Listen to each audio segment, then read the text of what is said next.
Friends, আমি মানস ডন স্পোর্টসের তরফ থেকে সবাইকে ওয়েলকাম জানাই। তো আজকে এক লিজেন্ড দাদা সবাই চেনো, সেটা হচ্ছে বিমলদা আজকে আমাদের কাছে এসেছে। তো একটা ব্যাট রেডি করালো আজকে। বিমলদার যে প্রথম আমাদের কাছে যখন ফার্স্ট ব্যাট রেডি করায় তখন বিমলদার নিজস্ব পার্সোনাল যে স্টিকার, সেই স্টিকার আমাদের কাছে ছিল না। তো আজকে বিমলদার যে অ্যাডিশনাল স্টিকার তোমরা সবাই দেখতে পাচ্ছ, আমি ক্লোজ করছি আর একটু। তো বিমলদার অ্যাডিশনাল স্টিকার লঞ্চ হয়ে গেছে অলরেডি। তো বিমলদা আজকে এসছে, দাদার হাতে আবার নতুন করে লঞ্চ করাচ্ছি এই ব্যাটটা। তো দাদা তোমাকে ব্যাটটা দিলাম। তো তুমি ব্যাটটা আজকে রেডি করেছো, তোমার কেমন লাগছে বলো তোমার নতুন অ্যাডিশনে? আমি আগেও বলেছি, এখনো বলছি, ডনের যেদিন থেকে ব্যাট নিয়েছি সেদিন থেকেই বলে আসছি যথেষ্ট ভালো ব্যাট। ইভেন মনের মতন করে বানিয়ে দেয়। সব থেকে বড় ব্যাপার যে যেভাবে বলি যে এটা লাগবে ওটা লাগবে বা কিছু, এগুলো বানিয়ে দেয়। তো তার জন্য একদম স্পেশাল থ্যাঙ্কস ডনকে।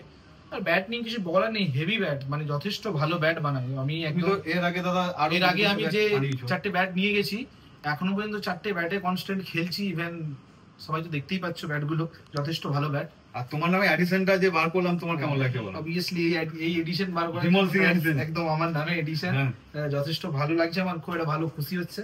তো থ্যাংক ইউ এটার জন্য। দাদার নামে যে এডিশন আমরা লঞ্চ করেছি ব্যাটটা তোমরা নিশ্চয়ই দেখতে পাচ্ছ, আগেও তোমাদেরকে লাইভেও দেখিয়েছি, দাদা নিজেও আগে এসেছে। তো যাই হোক, তো দাদার নামে যে এডিশনটা তোমরা যদি কাস্টমাইজ করতে চাও বা তোমরা যদি পারচেজ করতে চাও তো অবশ্যই আমাদের সঙ্গে যোগাযোগ করো। সেই নাম্বার আমাদের ডেসক্রিপশন বক্সে দেওয়া থাকবে। এবং আমাদের যে এই ভিডিওটা শুট হচ্ছে সেই ভিডিওটার জন্য তোমরা লাইক করবে এবং অনেক শেয়ার করো, যাতে দাদা আরো ভালো খেলে তার জন্য তোমরা উইশ করো। আরেকটা বিষয় হচ্ছে, ব্যাপারটা হচ্ছে অনেকেই মেসেজ করে আমায় যে ডনের ব্যাট কিভাবে নেব, কোথা থেকে নেব, আর ব্যাট যদি ভেঙে যায়। অ্যাকচুয়ালি পার্সোনালি এটা বলছি, ভিডিওটাতে বলা ঠিক হবে কিনা জানি না, তবুও বলছি, এখন না বেশিরভাগ কংক্রিটের পিচে খেলা হয়। তো যে কারণে শুধু ডন কেন, মানে পৃথিবীর কোনো ব্র্যান্ড কখনোই গ্যারান্টি দিতে পারবে না যে ব্যাটটা ভাঙবে না।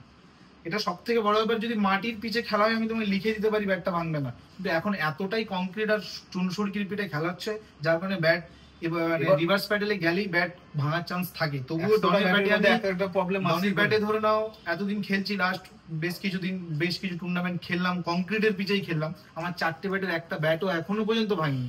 এবার অ্যাকচুয়ালি ব্যাট ভাঙে ব্যাটসম্যানের পার্সোনাল প্রেসারের জন্য, যে যেভাবে ব্যাট করে, কেউ বেশি ব্যাটের উপর ভার দিয়ে ব্যাট করে তার জন্য ব্যাটে প্রেসার পড়ে।